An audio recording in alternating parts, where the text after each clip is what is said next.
Hi, everyone. Welcome to Blood Illuminated. Thank you so much for coming out tonight. My name is Mark Joseph Stern. I will be your moderator for the evening. I'm a writer for Slate Magazine. I cover science, the law, and LGBTQ issues, and I am joined tonight by a fabulous panel. First to my left, we have Glenn Cohen. Glenn is a professor at Harvard Law School and a leading expert on the intersection of bioethics and the law. Prior to becoming a professor, Glenn served as a law clerk on the First Circuit and an attorney in the Civil Division of the U.S. Department of Justice. Welcome, Glenn. To Glenn's left, we have Scott Shottis. Scott is the HIV project director at Lambda Legal. He successfully litigated numerous cases involving illegal discrimination against HIV-positive people. Scott was a key player in the movement to repeal laws that discriminated against HIV-positive people and helped to push the HIV travel ban out of existence. So welcome, Scott. And finally, we have Kelsey Louie. Kelsey is the Chief Executive Officer of GMHC. He has over 13 years of professional experience in the field of HIV/AIDS prevention and care. Kelsey has worked tirelessly on issues of homelessness and addiction within the LGBTQ community and teaches at the NYU School of Social Work. Welcome, Kelsey. Now, Glenn, I want to start it off with a question for you. What has changed between 1983 and today that should push the FDA to reevaluate the ban on gay and bisexual blood donation? Now, before you begin, if anyone in the audience is not familiar, since 1983, the United States government has barred any man who has had sex with another man, sexual contact, even once, from donating blood for the rest of his life. That ban was instituted in 1983, and it remained untouched for over 3 decades. Today, the FDA is considering replacing that lifetime ban with a 1-year deferral, which would allow gay and bisexual men to donate blood after they've been celibate for a full year. So that's the situation on the ground today. We're here to discuss that. We're here to discuss the idea of blood equality. And Glenn, tell us why we should be discussing these issues today and what has changed. So I would say 4 things have changed. First of all, you have to understand that when the ban was first put in place, we were in the middle of GRID, not HIV yet, GRID panic, right? Gay-related immunodeficiency syndrome. Our understanding of HIV was quite different from where it was now. We didn't understand what the epidemic was all about. That's the first thing that's changed. Moved from also being a fatal disease to, in the US at least, a chronic disease. Second, our ability to test and detect HIV and ensure the safety of the blood supply has changed dramatically. These days, with nucleic acid amplification tests, you're talking about a window of about 2 weeks to detect HIV in the bloodstream at most. Third thing that's changed is international practice. This is not a theoretical matter. We were a far outstanding pariah in the international world with a lifetime ban. Many other countries have moved to 1-year bans, 6-month bans, and most importantly, many countries have no ban at all, but do individualized risk assessment, so that's changed. And the last thing that's changed is the status of MSM and LGBTQ people in America. Victories on Don't Ask, Don't Tell, on marriage equality, setting a legal basis for saying this is not going to sit well with us, and a president who's been a little bit more progressive. So I would say those 4 things together make this the perfect moment to re-examine the matter. Now, Scott, you have worked extensively in the field of HIV-related discrimination. This law emerged at a time when a lot of laws were coming about that discriminated against targeted HIV-positive people. Have you seen a push against those laws be more successful, where the push against the blood ban has sort of failed up until now? Well, we've made great advances, I would say, in some of the behaviors and activities of people who discriminate based on HIV status, and that has been a result of some legislative changes that have been made since 1983. We have the Americans with Disabilities Act, which allowed us to really move forward in a meaningful way against HIV discrimination. But I would say there are other laws that we have not been as successful in combating that discriminate against people living with HIV, in particular the HIV criminalization laws that people may or may not be familiar with, but those we're not seeing nearly as much movement. We've made strides, as Glenn referred to, in a lot of areas related to sexual orientation, and I think we've moved dramatically in those realms, but this is a policy that is really vestiges of an old paradigm and an old idea that really needs to move forward with the rest of those doctrines and laws. Now, obviously, this ban has the effect of diminishing the overall blood supply in the United States. But Kelsey, I was wondering, what effect do you think this ban has other than the obvious effect of reducing the blood supply? Do you think this ban has an effect on the gay community, on gay individuals' lives? Absolutely, but before I answer that question, I just wanted to say, Jordan, congratulations, look at this event.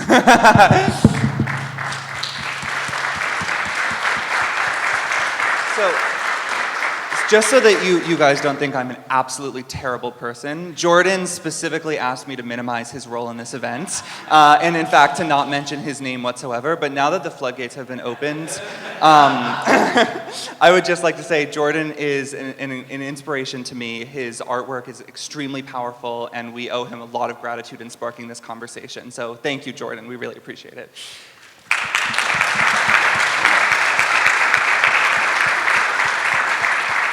All right, now Jordan is going to run out of here with his head in a paper bag, and you can answer my question. Sure, so the impact that this has on the gay community is that it perpetuates the stigma that HIV and AIDS is a gay disease. We've long since been away from that. The data tells us that it's not the case anymore. However, this policy suggests that it is. And so, first of all, a one-year deferral is basically the same as a de facto lifetime ban. And so what we need to do, and what GMHC fights every day, is the stigma associated with HIV and AIDS. In fact, we're at a place with HIV and AIDS where we have the data, we have the tools, and we have the political will to fight HIV and AIDS. We have a plan in New York State. We have a national to end AIDS as an epidemic by 2020. We have a national HIV and AIDS strategy signed off by President Obama. We, as a country, want to end HIV and AIDS as an epidemic. However, we can't do so as long as this policy is in place that perpetuates that HIV is a gay disease. And can I just jump in on the quantification here, that when you talk about pints of blood, it's useful for people in the audience to understand. The lifetime ban means giving up each year about 615,000 pints of blood. 1 year deferral down to about 300,000 pints of blood. But this is not just about gay civil rights or HIV civil rights. That's very important. But it's also about the blood supply and the availability of blood and people who need blood as well. Now, this is the place where I would love to ask an FDA commissioner to comment on what's been said. And we did reach out to the FDA repeatedly. Unfortunately, they declined to attend this event and defend their ban. And so instead, we have an empty chair symbolizing them. That was Jordan's idea. I think he deserves credit for it. Scott, I was wondering, do you agree that this should be viewed as both a civil rights and a scientific project, or do you think it makes sense to focus on one or the other when pushing for the end of the blood ban? Well, I think it's both, and I think it's important to keep in mind both aspects, but I do strongly believe that the way to change the policy is going to be to focus on the science and to be absolutely rigorous about our application of the science. I think it's really dangerous when we start playing loose and fast with any of those facts, because the FDA is a science-based agency, and they're pretty dismissive of the arguments that are based on human rights, civil rights. That doesn't mean that we shouldn't be making them, because I think that it's still important to recognize, as Kelsey pointed out, that this has an effect not just on sort of the issue itself and the civil rights of those individuals, but it has an effect on HIV and our ability to prevent HIV. So those arguments are important, but if we're going to win the battle and win the argument, I really do think it has to be based on the science. And here's the good news. The science is on our side. So we've got the science to win the argument, and we just need to get the agency to pay attention to the science we're talking about. For those of you who aren't completely familiar with the FDA guidelines, by the way, when we're talking about science and the FDA's lack thereof, the 1-year deferral policy would put every monogamous, married, responsible gay man in the same category as a straight person who has used IV drugs or had sexual contact with a prostitute. For those people, there is a 1-year deferral policy, and the FDA is proposing that for gay people, there be a similar 1-year deferral policy. Can I just amplify that for a second? So the status quo policy, this is a proposed rule to 1 year. Before this, if you were heterosexual and you had sex with somebody who was known to be HIV positive, you only got 1 year. But if you were a man who had sex with man even once since 1978, right? So all those guys who experimented in college, they were swept in here, right? Lifetime ban, right? So this was not a policy that had any defensibility. Finally, after 30 years of pushing, FDA has heard, and they're moving a little bit, right, to a 1-year deferral policy. And, to be fair to the empty seat, I feel a little bit like Clint Eastwood speaking to the empty chair, right? But to be fair to the empty chair, right, this is a notice of proposed rulemaking. The comment period is closed. Many senators, and we can talk about that, wrote in, among other people, to say this was crazy and you should move to no deferral period or 45 days. But it's still possible that FDA will change its mind. And the better angels of my nature hope that they do. Sorry, go ahead. I was just going to add that, it's even worse than that in some ways because currently, and under the old policy, someone who is heterosexual could go out and have condomless sex with 3 people the week before donating, and they wouldn't have any deferral period. Straight people in the audience, you lucked out. So, that I think really highlights just how stark the difference is in the treatment of different populations. This is a possible new art exhibit for Jordan, right? Straight people having condomless sex and then going right next door to the Red Cross and donating, right? I don't think American University will host that exhibit. Kelsey, the GMHC has a long and storied history of really pragmatic decision making. And the temptation, I know, for me when I saw that the FDA was considering a 1-year deferral policy was to embrace it and say, look, this is change. It's not great. It's still a de facto lifetime ban, but even on paper, some kind of change is good. What is your position on compromising for a 1-year ban versus 1-year deferral versus pushing for full blood equality? That's a great question. At GMHC, we understand that we have the responsibility of representing not just all of the people who we serve, all of the potential people we may serve one day, and all of the generations of people that we have served. And we believe that their rights are so important that we can't settle for a compromise. While you're right, it was tempting, and yes, it is progress, a baby step, a really small, tiny baby step, but it is a step in the right direction. And so if you're a half glass full type of person, you can say this is the beginning. But if you're anyone else, you can say we demand more, we need to demand more.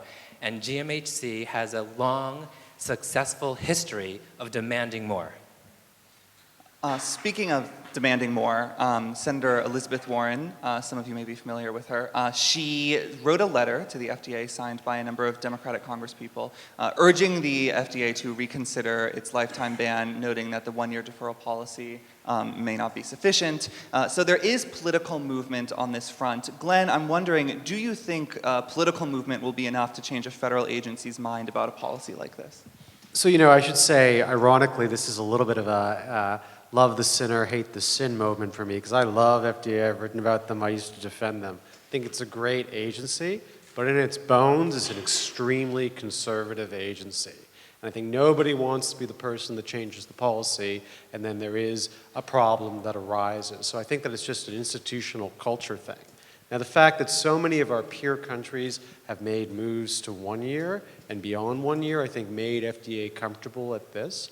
But my own sense is unless there's a major political push or litigation, FDA is likely to say, pat themselves on the back and say, we got to 1 year, we heard the scientific community, we heard the gay rights community, aren't we wonderful, and stop there for another few years at least. Scott, do you agree with that? So I agree that I maybe fall on the glass half empty in terms of whether or not they will do anything beyond the one-year policy immediately. First of all, that's not even a done deal yet, folks. So we have to keep that in mind, and we have to, push for that to happen if we want to get to a place beyond that. And some would say, no, don't do that. Actually, don't even have them change it to 1 year because that makes our argument stronger for pushing for real reform. But it's not a done deal yet. And then beyond that, I think that it will take, and this is what we are doing, and in partnership with a bunch of others, is demanding that they provide a timetable along with the change for how they're going to change it further. So that we get the change, but then we also get a clear indication that they are going to continue to look at it and to make modifications, and that there's actually a timetable for doing that. Because in our eyes, they could be doing it right now. I just want to say that in one of the wonderful things in Senator Warren's letter, she says, listen, for 10 years you told us you were doing more studies to figure out how this is, and now you're saying you have no data to understand what going less than 1 year would be. What have you been doing for the last decade with my appropriations? So I think it's a good set of questions to ask. What puzzles me about this is how could the FDA still maintain, and it's not even there yet, but maintain a year-long deferral policy in spite of the data. And I think that tells us how powerful stigma is. And someone mentioned that the FDA is a very data-based organization. And I believe that's true. I think many of the other decisions have been based on data. So my question is, why this one? Why is this policy not based on science and data? Kelsey, are you implying that the FDA may have somewhat homophobic superstitions? Whether it's homophobic, whether it's stigma around HIV, whether it's being too conservative, it's just not based on data. And so when decisions are made and policies are made that aren't rooted in data and science, it makes you question, what is it based on? Yeah, I think there is a real fear, and it is born of an experience that happened at the beginning of the epidemic, right? And people have long memories when it comes to particular communities were severely impacted. The hemophiliac community, which relies upon a safe blood supply, was severely impacted at the beginning of the AIDS epidemic when we didn't have an understanding of that it was in the blood supply or how to test for it. What we need to do is bring all those people around to a vision, a view of a current landscape that is tremendously different. And I think that's what we need to do. I will say, I guess I want to say I think we have to also come up with what we want it to be. So we can talk about getting rid of the ban, and we all agree to that. But we're not going to get rid of deferral periods altogether. I'm highly skeptical that we'll do that. And so I think we have to come up with and advance what is a sensible policy when it comes to assessing risk and deferring people. One, we need to get the testing, the window down to a much shorter period. You can test for HIV within 3 to 5 days. There are other things that we test for, so you have to keep those in mind. Hepatitis C, hepatitis B, it's not just HIV. So a window period of 30 to 45 days is probably what is actually needed. And then we need to, I think, apply a policy that is based on the activity. And it applies to everyone, regardless of sexual orientation, regardless of gender identity, which is a piece we haven't talked about, but we should, because transgender people are turned away. Almost everyone who's transgender is turned away from donating blood. So we could just have a policy that it's based on the activity. And you could decide where in the line, where you want to draw that line in the sand in terms of risk, but we just need to draw it for everyone and apply it equally. I just want to say, if you look at the long game, the LGBT community has had a productive kind of effect on FDA more generally. If you look at the early days of fighting for fast-track approval of antiretroviral therapies, many of the political pushes done by this community have ended up creating long-standing programs then carried over to cancer and other areas that FDA does. So, my hope is this is a moment of tension, but one that's resolution will actually lead to a better agency. So that's my glass half full moment. You really are defending the FDA here tonight. That's a strong defense of I them. think we might have to eject you. This Or is make your me go last. sit in that seat. All right, now we've talked a lot about potential replacements for the ban, potential replacements for the one-year deferral policy. I was wondering, Glenn, in your mind, what do you think would be the ideal policy for the FDA to adopt on this position? So in my ideal world, it's to adopt what Italy has done successfully, and we wrote an article in JAMA, the Journal of American Medical Association, reviewing some of this data, which is a test and assess kind of program where you're tested for your HIV status and you're assessed based on your individualized risk factor. And the reason why that's the best is I tell people, we're in the District of Columbia. If I were to say, let me look at your zip code and figure out what your HIV risk is based on your zip code, and therefore put you into a one-year deferral or lifetime deferral, you would tell me that's crazy, right? I'm an individual, look at me individually. So in my ideal world, that's what we would do. It's been successful in other countries. I'm very skeptical that's where FDA will end up, and we can talk about why. What's your ideal policy, Scott? Well, I think I've sort of described it in part, and there are a couple things I'll add to that. One is that it has to be based on stuff that's within the knowledge of the person donating. So I might not be popular when I say this, but monogamy to me is not a good indicator of HIV risk. And this we just know from, there's plenty of transmissions that happen within what are ostensibly monogamous couples. And so it should be based on just what that individual knows, and they can't really know if their partner is monogamous or not. But, and so we don't need to have a special category or a special monogamy test for gay people. It should be everybody is subject to the information that they know. And I also just want to throw out there that the policy that we are advocating, there will still be a fair number of gay bisexual men, who cannot donate. Because if you have a 30-day window or a 45-day window, but you decide that no one who engages in receptive anal sex is allowed to donate, well, there's still going to be a fair number of people who are gay and bisexual that can't donate. But at least it will be being applied equally across the board. And that, to me, is what makes the real difference. And it ensures that the blood supply will be just as safe as it currently is. Kelsey, do you agree with those fantasy proposals? Yeah, I have two. My first answer is I think my ideal policy would be a policy that doesn't discriminate against me based on who I am. How's that? My second answer is a policy that is based on science and data that looks at everybody's risk for HIV, if that's the true goal of protecting the blood supply. And so if that's the goal, then how about a policy that reaches to attain that goal? And so any of these, whether it's based on interview, assessment, science, a person's knowledge, and or statistically what has been shown to put people at risk for HIV, any of those would be fine as long as it meets the requirement of my first answer. Now, sorry, Scott. I was just going to say, I think there is sort of something that I think is the dirty little secret in all this, which is I don't think that the FDA is actually concerned about HIV or HCV, hepatitis C or hepatitis B. I think they're concerned about the next thing. And there is the one that we don't know about yet. And there is a belief, and this is where I really think it's quite pernicious, it's discriminatory. There is a belief that whatever that next thing is more likely to propagate more quickly within the gay community. And I think that is what you were asking, what's underneath this? Why aren't they basing it on the science? I think that is what's really underneath all of this. And so if we want to push, we got to push them on that belief. Glenn, do you agree with that? I don't know that I have evidence one way or the other. What I do think is true is the following. So remember that every pint of blood donated is tested.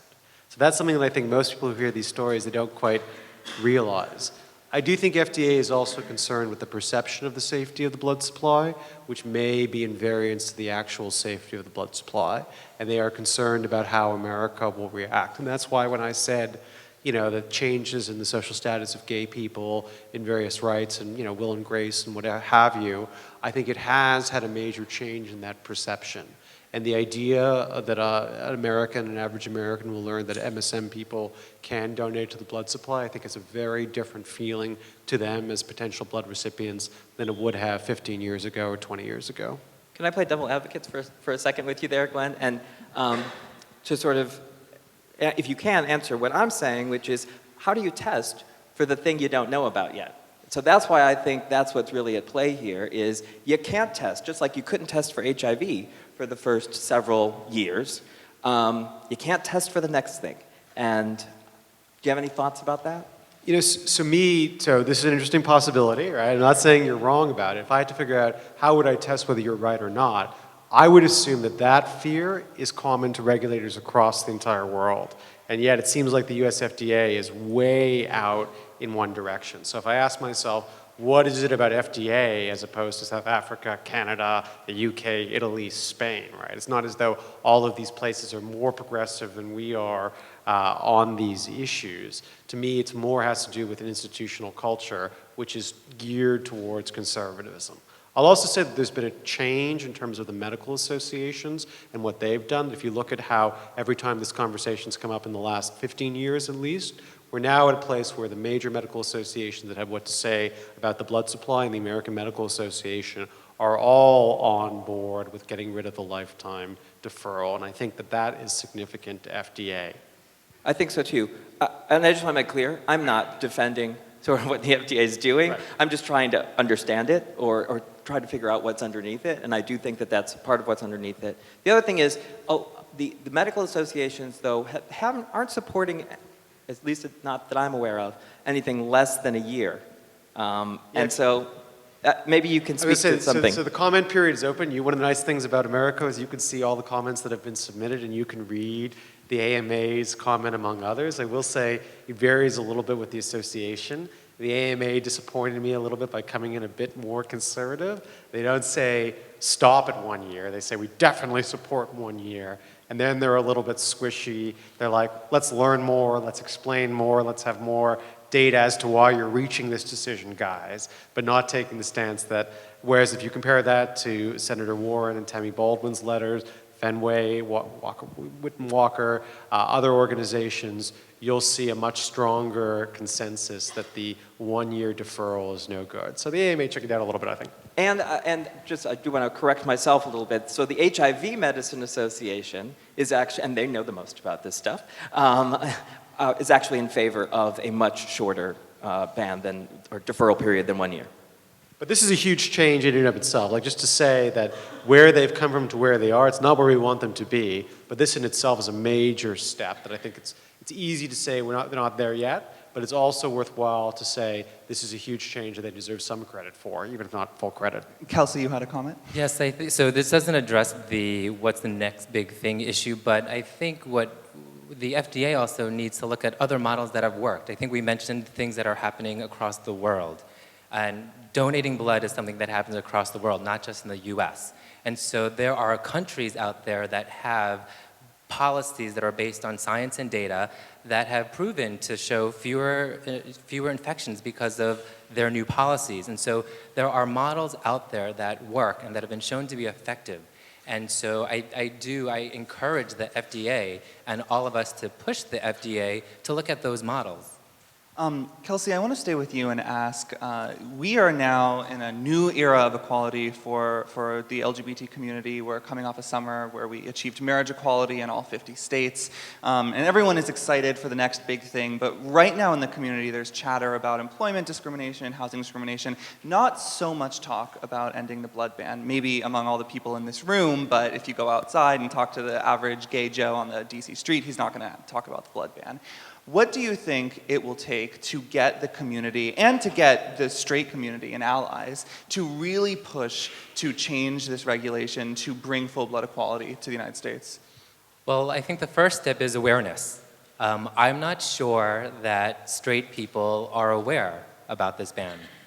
I don't know that, well, I don't think it impacts them. I think people change when they're motivated to change. So when they realize that their gay brother, their bisexual brother can't donate blood, when they need a blood transfusion, when they are aware, when they stumble into this room because they saw the food downstairs, and right, some of you I'm guessing are here for that.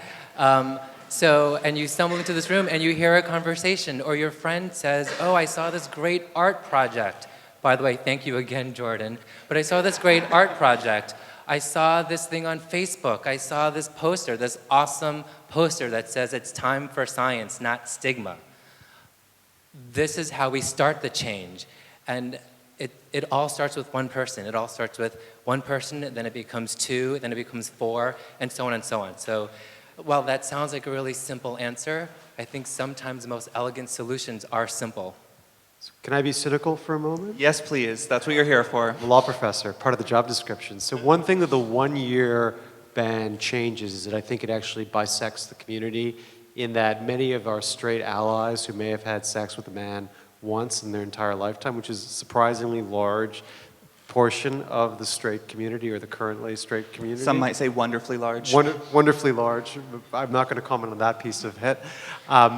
All of those people now don't confront the reality that the FDA is monitoring their sex life and concerned about them, because they are not asked this question. In some ways, to me, what the FDA has done, I don't think they're doing it intentionally, but it's had the effect, I think, of in some ways warping away some of the support for this change among straight allies, that our straight allies will have the experience that this is a sympathy experience rather than a first-person experience of having my sex life being scrutinized. And I think that's kind of an interesting effect of the move to 1 year. Scott, do you want to have the last word on this topic? I was remembering what the question was. What do we need to do, or what? That's right. I How do we make this an actionable goal? Yeah, I think that building on what Kelsey said, I think that we can be asking, given the political realities of the 1 year, the likelihood that the 1 year ban is going to move forward and become the final rule. I think that we push right now, as I was saying before, for inclusion with that, some commitment to examining this, and it has to be on a timeline. So I think that that's the way we move forward, is we get them to commit that this really is only the first step, and it doesn't become the end point. And this was the strategy with Don't Ask, Don't Tell, right? There it was even better. The default was flip the otherwise. This is going to happen unless you decide otherwise. This idea of creating milestones was, I think, very successful with Don't Ask, Don't Tell. Yeah. Thank you. Now, I'd like to bring up two more panelists right now, two who were actually donors to the wonderful exhibit you saw downstairs. The first is Oliver Anene, an LGBT activist from Nigeria who is here on political asylum, and he works for the New York City Department of Health and for the GMHC. Welcome, Oliver. And we also have Dr. Howard Grossman, who is an internist at Alpha Better Care and former director of the American Academy of HIV Medicine. Welcome, Howard. Thanks.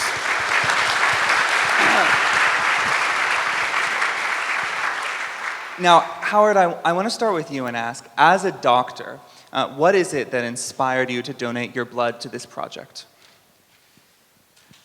Jordan. We're not supposed to mention him again. A couple of things. You know, I've been involved in HIV medicine since the very beginning. And, you know, I listened to this conversation, and I was here when the ban was put in place. And I remember the terror and the fear of 1983. And also, I remember that the blood banks fell down on the job. They were warned. People were saying that something needed to be done. And like the federal government, the blood banking industry refused to recognize that there was a problem, that people were dying of AIDS. And so almost every hemophiliac in this country got infected. And there have been huge lawsuits over the last 20 years about that. And the blood banking industry really fell down.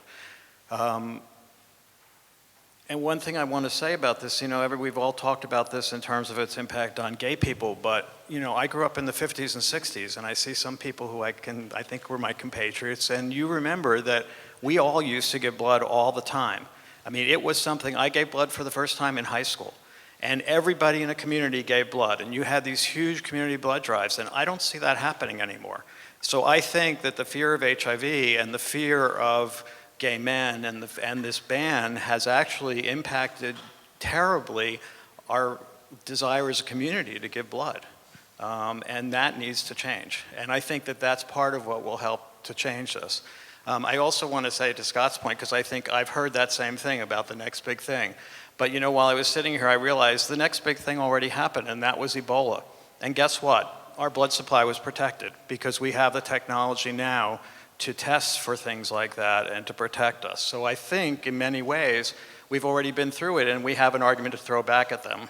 And the rise in the gay community, which is sort of the premise Right, upon which the exactly. whole ban is based, Exactly. which is that it's going to be, promulgated within that community. So that, Right. yeah. And when I was at the academy, you say this 10 years ago, we had meetings here in DC, the Red Cross, the American Academy of HIV Medicine, the HIV Medicine Association, and the blood banking industry. And there was clear consensus around the room in 2006 that things needed to be changed. But at the time, what was said was the political will is not there because we had crazy people in government with power who controlled the purse strings. And so the FDA was scared that if they put this through, hearings would be held on Capitol Hill, money would be withheld, and I think that situation has only gotten worse. I was going to say, and now things are completely different, and we have completely sane people all in government in control of the money, right? Ted Cruz famously supports blood equality, right? Right. So anyway, for myself, I think this project, Jordan has stimulated me to get involved again with this stuff, to pick my nose up from my practice and get back involved in this. So, I think this is a really crucial issue. Okay, thank you. And Oliver, what about you? What inspired you to get involved with this? So I'm a political asylum from Nigeria. I did a lot of LGBT advocacy work back in Nigeria. Just listening to the panelists here, I'm going to echo some of the stuff that Kelsey Lewis said. If the policies are not based on science and data, then what? And the idea that, it's the fear for the next thing is far-fetched, and I think that just propagates the stigma, because now you're saying that because we're afraid of what's coming next, then gay people should not donate. And for me as an outsider, especially coming from a place where my identity was not recognized, I was stigmatized, I was harassed, I went through a lot and saw my friends die on hospital beds because no one was willing to help them. I saw a friend die because he couldn't get blood that he needed. All of this, the reason why I was really interested in this was because it resonated with me. When Jordan told me about this, it reminded me of that incident back in Nigeria where a friend of mine was sick, and because he was gay, he couldn't access the services that he needed, and he needed blood. And back in Nigeria, many years ago, if you need blood, you would have to advertise on TV for anyone with your blood type to donate. And when people would come to the hospital and see that he was gay, no one would give him, no one was willing to donate. So moving here to the US and realizing that the same thing could happen here. I could have a friend who is sick and needs blood, and as a person who has a universal blood type, I will not be able to donate to save his life. It's really preposterous. It doesn't make any sense to me. And I decided to give my blood because if I cannot give it to save lives, then I'll donate it to marvelous art that Jordan is doing. Thank you. Tonight we've been discussing gay and bisexual men. Glenn has been saying MSM, men who have sex with men, because he's very smart and knew this question was coming. But we also noted briefly that trans people suffer under the current policy. Scott, before we move on from all that, I was wondering, could you elaborate a little bit on how trans people are affected by this rule? Sure. And they're kind of discriminated against regardless, really, of the sex they were assigned at birth or the sex to which, the gender that they are. So because we have a policy that is based on gender, it is men who have sex with men, then the question arises, well, who is a man? And are the people that they're having sex with men? And so it ends up that they ask questions, or they want to know what the person's sex was at birth, whether they're the same sex, they still identify with the same gender. There's some guidance from FDA that kind of seems to indicate that it should be based on genetic gender or sex. And the fact is that the policy that we're suggesting gets rid of all those questions, gets rid of all those inquiries. It doesn't matter what a gender identity the person has. The fact is, if they're engaging in an activity that places them at a significant risk, then those are the people that should be deferred, and it shouldn't be based on gender identity. Now, we talked a lot about how political pressure can be used and exerted on the FDA, but one of you noted that there could be litigation that prompts the FDA to act. Glenn, I was wondering if you could talk a little bit about how activists might be able to or might not be able to use the courts as an avenue to at least put pressure on the FDA to change this policy. Yeah, so before the one-year proposal came up, I thought there was a very strong case to be made. I used to be a litigator. If I was a litigator, I'd bring the case in the Ninth Circuit, where we have some precedent suggesting heightened scrutiny for LGBTQ discrimination. Say, under heightened scrutiny, this fails, even if it's rational basis, which is the lowest level of review. There's not a rational basis to have a lifetime deferral when you're only giving people who've had sex with HIV-positive people 1 year. Now, if 1 year becomes the rule, I do think it'll depend a lot what tier of review and what scrutiny is involved.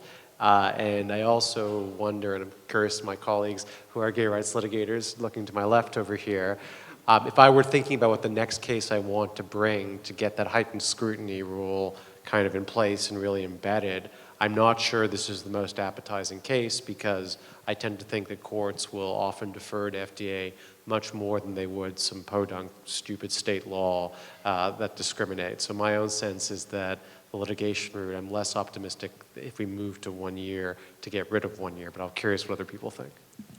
I'm pretty much in agreement with that. So this is work that we are currently doing, and we're always looking for whether or not that's sort of our bailiwick, right? This is where we go first, is impact litigation.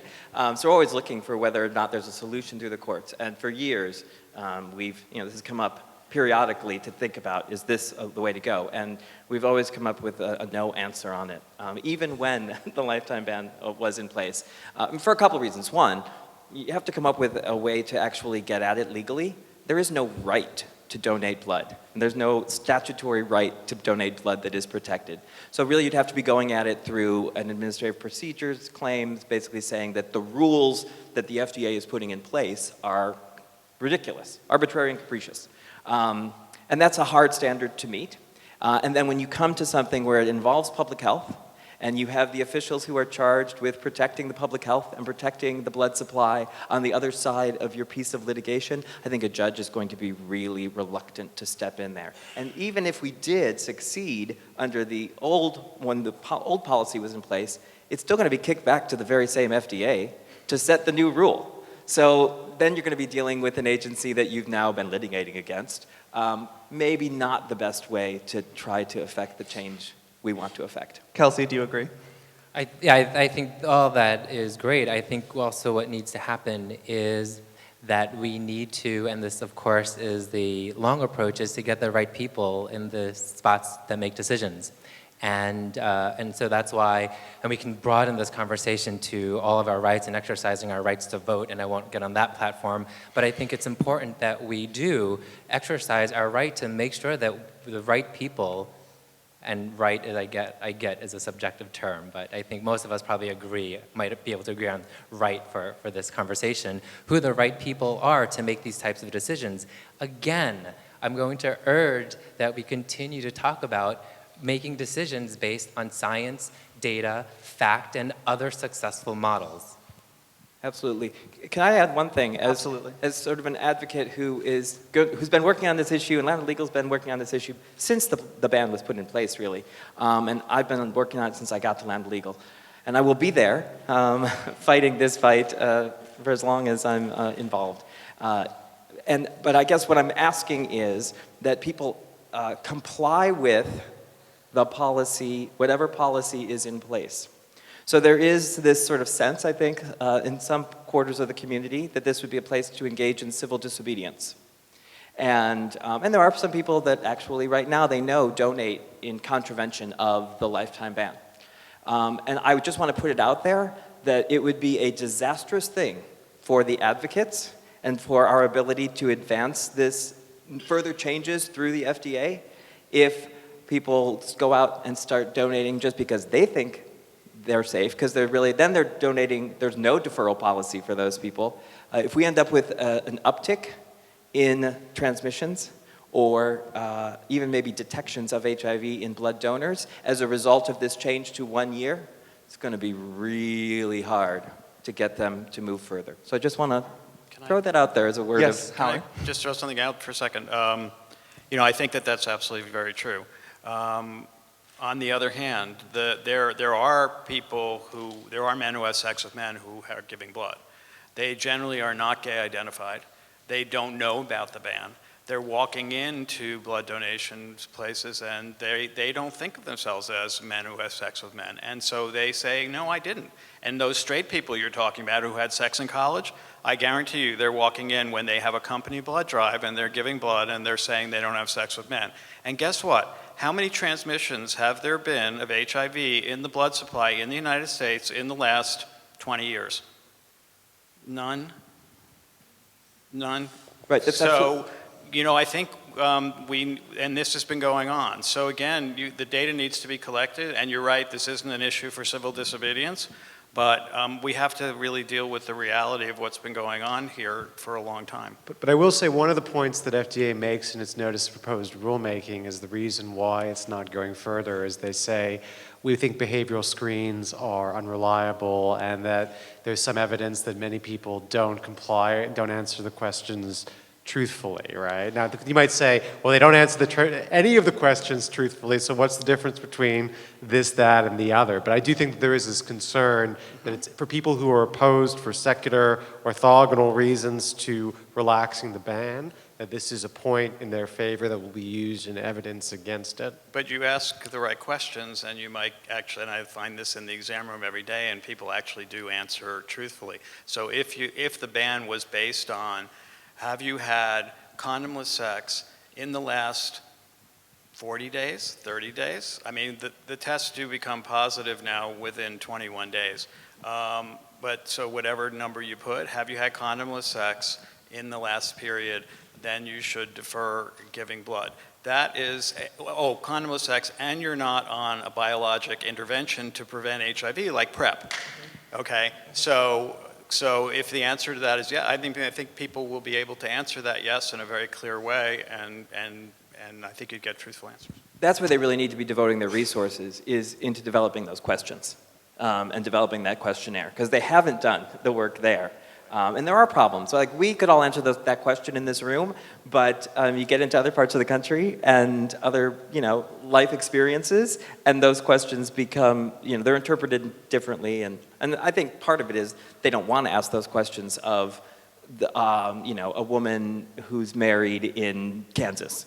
They don't want to ask her if she's having receptive anal sex. I think we need to get over that and ask the questions that need to be asked. Oliver, what's your view on this? Yeah, I just wanted to say, again, echoing what everyone has said, I think that awareness is important. We need to, as a community, mobilize, and myself, I feel like I know that the power is with the people, and creating awareness is important to effect change. So like Kelsey had said, there are a lot of heterosexual identifying people who do not know about this policy. But there are also a lot of gay people who do not know about this policy. Since I got involved in this project, my work at GMHC, I've met with a lot of gay and bisexual identifying people who have no idea about this. And so I use that opportunity to educate them. So it is important that we get more people to understand, to know about this, how it affects them individually or other people around them. And maybe with more people speaking up, the FDA might listen.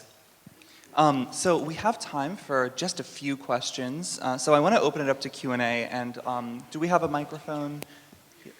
Okay, so we're going to bring the microphone around to you. But the cameras won't pick it up. Yeah, yeah. I just wanted to be clear that this ban on blood also bans organ donation, since organs are typically bathed in blood. A different policy that applies to organ donation. So there's also restrictions, but they are different in the context of organ donation. Bone So it's- marrow, I think, also is treated differently than blood. There's a slightly different policy. Then what? No, And but it also, it took us over 20 years to even allow organ donation of HIV positive people to HIV positive people.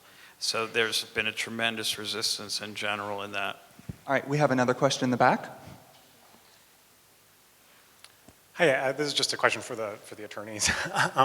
So my understanding is that this isn't actually, it's not a regulatory ban and there wasn't a proposed rulemaking, that this is a series of guidance documents that the FDA has been putting out since the beginning of the epidemic, and that the most current communique is a draft guidance from May.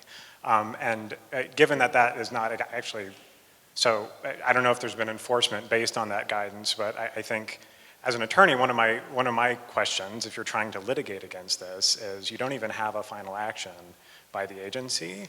And you already mentioned that we are in a protected class. So when you don't have a final action and we are in a protected class, like how do you even start with an actual challenge that could come through?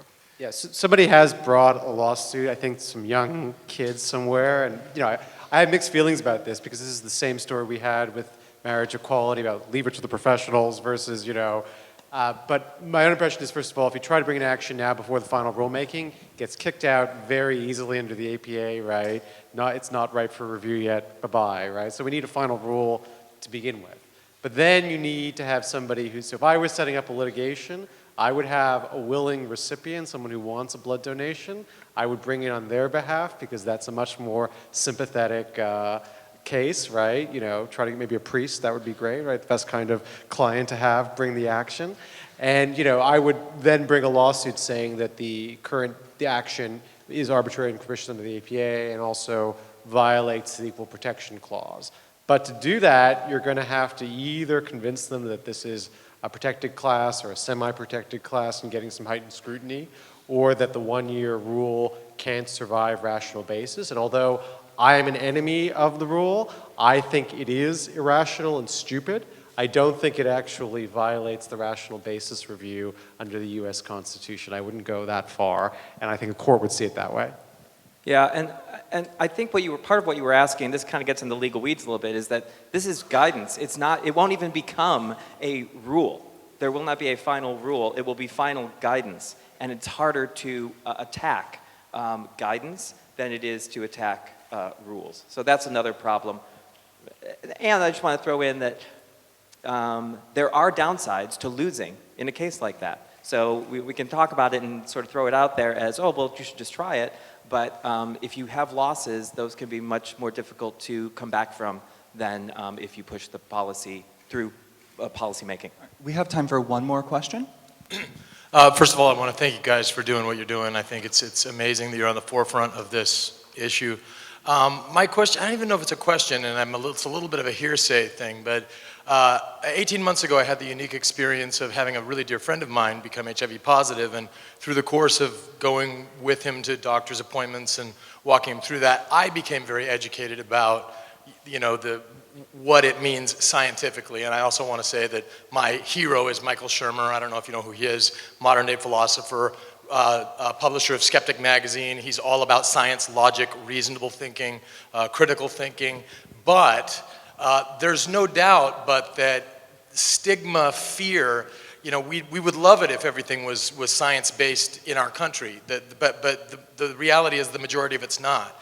My comment is that based on my friend's experience in the last 18 months, if you were to poll the gay community as to whether they would be comfortable receiving blood from gay men, I can tell you his answer would be no, that they would not be comfortable with that. So I guess my question is, you're already ahead of the game in that you're tackling the straight world and the FDA.